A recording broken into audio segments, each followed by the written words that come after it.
Oh, hi, Professor Jeffers. Oh, hey, how you doing? I'm fine. Where have you been?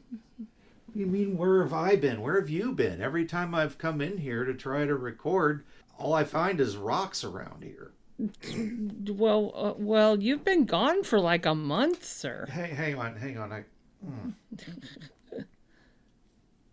My throat lately has just been really sore. A month? Yeah. Well, I went for a walk in the forest for a while, but I was only gone a couple of days. I mean, your relationship with time needs to be revisited, I think.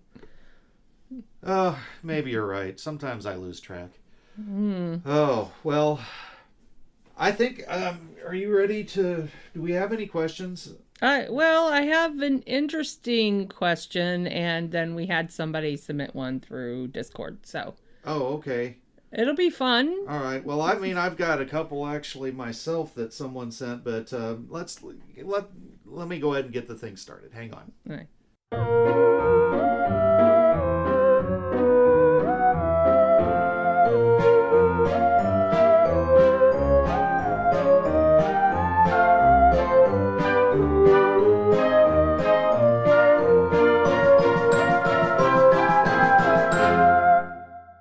And hello, welcome to Cryptid Remarks. I'm Professor Edward Jeffers. And I'm Wilma Chronicle. And we have a couple of questions that have been sent in recently, but before I get into that, if you do have any questions for us, feel free to leave them at our email at cryptidremarks.com, and you can reach us also through Discord, yes, and Facebook, yes, and the email is actually cryptidremarks@gmail.com. Yes. The website is cryptidremarks.com. I'm still learning how all these electronics things work. Are we on Instagram?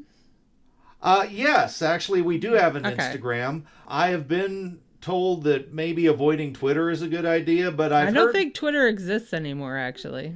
Really? Yeah. It got X'd. It did, huh? Yeah. I thought maybe the birds went on strike. That too. I've heard about something that's kind of replacing Twitter. Maybe we'll try to get on that. I'll have to do more research on Oh, I don't know. that. Well, it's nice to be able to be found, We'll That's all. see. What with cryptids and all. Indeed. Yeah. All right. So, what have you got for me? You said we've got some questions. Well, first I had a really interesting situation. I came home from one day, and there was a Post-it note stuck to my door, and it just said "Black Stickmen," and had underneath it "Fellow Traveler 42." Who has sent us an email before. I thought that sounded familiar. Yeah. But I don't know how he found my location or why he put a Post-it note on my door, but apparently he was very curious about Black Stickmen, which I also was, wondering what that was myself. Oh yeah, because last time, yeah. Yeah, okay. You thought my mic was a Black Stickman. Yeah. Well, I mean, I wish he'd been a little more specific. I don't know what he wants to know about Black Stickmen. Well, how about just what on earth is a Black Stickman? That's where I would start. Oh, okay. Well, yeah. All right. So back in the 2000s, I think the late 2000 aughts, not before the teens. This is a phenomenon that started showing up in videos here and there, where there would be this big gangly looking stick figure thing that is crawling along the sides of buildings, and it seems to vary in height. They get as big as 12 feet, but some of them are more human size, maybe even a little bit smaller. And I'm pretty sure that it's not a ghost or anything like that. They do not look like shadow people either, which I don't know if you know much about ethereal creatures. I guess it would be safe to say I don't know a lot about anything like that yet. Okay, fair enough. But shadow creatures are just humanoid looking creatures that people see late at night in abandoned buildings, that sort of thing. And they don't seem to be the same type of thing. They're more human shaped, and Black Stick Men are very gangly and almost looks like a stick figure. So, but I assume that at this point they've discounted any kind of camera trickery kind of situation. Well, I mean, there are a lot of hoax red flags that people like to throw up, but from what I understand anyway, there are a couple of them, the videos, I mean, when I say them, that cannot be explained away. That they can't show that any trickery has happened. Okay. But they seem to just be able to disappear at will. And a lot of people think that they are two-dimensional creatures. Two-dimensional. Yeah, the type of creature that if they turn sideways, they would be completely invisible because they don't have depth. They're only length and width. Wow, that would be a complicated existence, I would think. It really would. And honestly, I don't really go in for that theory. My thought is that they are actually dimensional hoppers. Oh. Yeah. And there is speculation that Slender Man might be involved, but honestly, I think Slender Man is just a creation of the Spooky Spaghetti. Is that the website where people just tell scary stories? Most of them are made up. Spooky Spaghetti. Yeah. Interesting. Something like that. Yeah, I don't know. So I'm pretty sure that Slender Man doesn't exactly exist. The Black Stickmen, though, going back to them, they also tend to stick to the shadows, I think for a different reason than shadow people do. Because my theory is they are embarrassed to be seen. Okay. Why would they be embarrassed? Oh, okay. Well, in order to explain that, I'm going to have to take a step back. Okay. And say that there is, in my mind, and there are people that agree with me, there's evidence that they have been around longer than people think. And the evidence that I'm talking about is folkloric. It goes back to Russian folklore. There is a creature back in Slavic folklore, mostly, in the Russian area, that a creature called a Žjerdjaj. A Žjerdjaj. A Žjerdjaj, yeah. And the word Žjerdjaj, it could mean wooden pole or long shanks or something like that. And it fits because that type of creature was the same type of creature that would be seen in these videos, a long gangly thing. And while there weren't multi-story buildings back then, they would be seen looking into houses a lot. And the story behind them is that they are condemned to wander around and not have a purpose. So they would look in people's homes and just watch them or bug them by knocking on the door and stuff like that. And that kind of goes along with what the Black Stick Men are doing today. They're looking into buildings. There's a vicariously living through other people. Yeah, that, and maybe jealousy that the people that they're looking at have purpose, so they just like to prank them and bother them just a little bit because that's all they can really do. There's no record of any of them ever actually hurting anybody. So that's fair. I don't know if they can. And I have seen them, but I've never spoken to them before, and it's mostly because I have never heard one speak. Oh. Yeah. They tend to be around electrical storms, which I think might be, they kind of have an aura around them. You know how static electricity can be, like if you're close to something that's supercharged, your hairs on your arms will stand up and stuff like that. Right. Well, I think that they have something like that, or possibly a different kind of energy, maybe a little bit darker kind of energy. So you're talking like dark matter? Am I thinking of the right terms here? Dark matter. I don't know if it's matter. Okay. But it's definitely a dark energy. If they were made of dark matter, wouldn't they explode if they touched something? I have no idea. My knowledge of dark matter is that I know it exists theoretically. I'm not even sure it's real. Well, I'm not a scientist, so I really... You're not? Well, I mean, not in that sense of things. No, you're doing okay. You look kind of woozy. Yeah, I am a little bit. I mean, I tell you, ever since I've found this in my neck the other day. Wait, did you say you had a sore throat? Yeah, I need another drink, actually. You doing a break here? No, we don't need to break. We can keep rolling. Okay. All right, so yeah, maybe I just pushed myself too far in the forest the other day.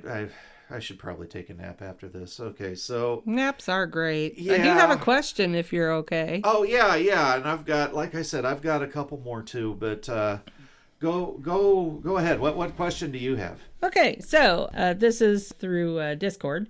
All right. Good to hear that the Discord's getting some questions on there. Glad to hear that. So Arcadian from Discord, she, her, says, so what happens when you see something out of the corner of your eye while driving, and it looks like a deer, but it didn't move quite right, like the knees were backwards? Just asking for posterity. Oh, is posterity another person on... I don't know the answer to that question, but say posterity is another person. Maybe they also would like to know about this odd situation. Oh, yeah, sure.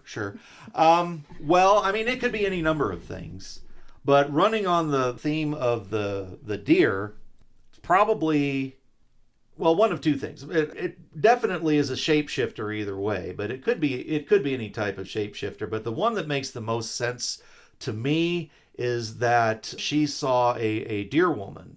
A deer woman. Yeah. Deer women, they're kind of lumped together with a lot of other creatures under the category of little people. Oh. Even though they're really not that little. I was going to say. And we've talked about them before. Pukwudgies are actually little people. Oh, are they? I didn't know that. Yeah, and they're from the Wampanoag tribe. They are the ones that have the most recorded about the little people. Oh, okay. The Pukwudgies. Yeah. Gotcha. Yeah. So little people they typically are fairly cheerful. They like to dance and sing a lot. They like to hide and just kind of goad people like a lot of that type of creature does. But we did put little people in the category of the Fae, correct? Leprechauns, specifically. Yeah, they're the little people umbrella. It's kind of like a Venn diagram sort of thing, where some of them are Fae creatures, other than like the Pukwudgies, for example. They share qualities of the Fae, but they're native to the North American continent. And Fae are not? Fae mostly European, at least in origin. Okay. Now that travel is a lot easier, these creatures can be found more places. Sure. But their origin stories are usually in different Europe. places. Gotcha. Yeah, and Europe for the Fae. Little people also really like kids. Mm-hmm. And I mean that in the good way, in that they are very protective of kids. Oh. To the point where they've been known to like steal kids from a family just because that family is abusive towards the child. Oh. Yeah. Did you cover this with changelings last time? I mean, yes, but that was a little bit more nefarious, where they would swap out a child, then leave something behind that they think is their child, and gotcha. then they have a new person to shape the way they want. So in this case, the little people that are protecting the children how would they protect them? Well, just by stymieing the people that are being abusive to the child, and like I said, even to the point of stealing them away from there and taking them somewhere where they're safe. Gotcha. Yeah, and deer women take that a step further and include women in that protectiveness. Oh, so it's sort of a women and children kind of situation. There's a couple of different origin stories about deer women, but one of them was, and this is a little rough, but one of them was that a woman was found dead next to a deer with evidence of being brutalized.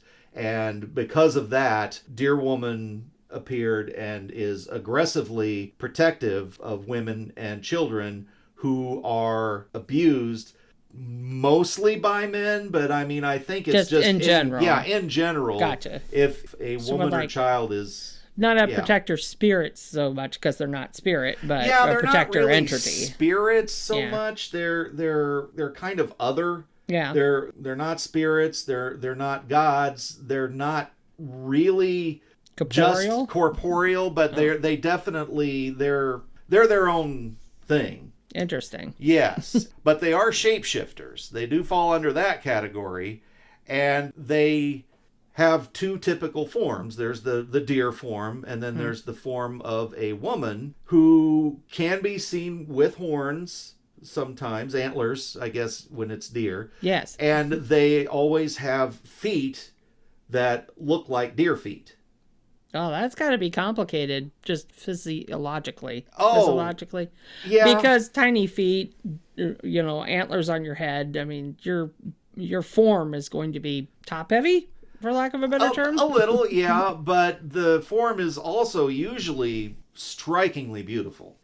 So that alone will catch someone off guard and make them less aggressive, specifically towards the deer woman. Oh, I see. Yeah. That would definitely make me pause. Yeah, and I mean, both men and women have reported seeing these things and being like, they were stunningly beautiful, and I just wanted to help them and be with them, that sort of thing. Yeah.